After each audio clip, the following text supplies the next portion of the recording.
আচ্ছা, জীবনে কখনো কোনো মৃত ব্যক্তিকে গোসল করিয়েছেন? যদি কখনো সুযোগ হয় তাহলে সেই মৃত ব্যক্তিকে গোসল করাবেন। তখন খুব কাছ থেকে দেখবেন মৃত মানুষের দেহটা কতটা অসহায় লাগে, মৃত্যুর পরে মানুষের দেহ কতটা ভয়ের কারণ হয়ে দাঁড়ায়।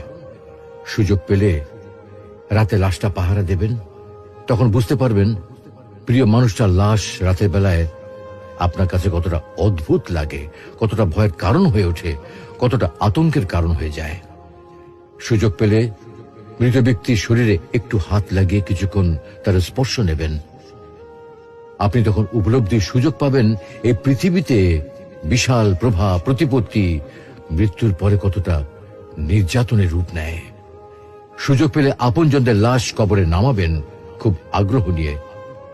শেষবারের মতো মৃতদেহের মুখটি একবার দেখার চেষ্টা করবেন এবং বারবার উপলব্ধি করার চেষ্টা করবেন এই মৃতদের সাথে অনন্তকালের যাত্রার পথে এটাই আপনার জীবনের শেষ দেখা।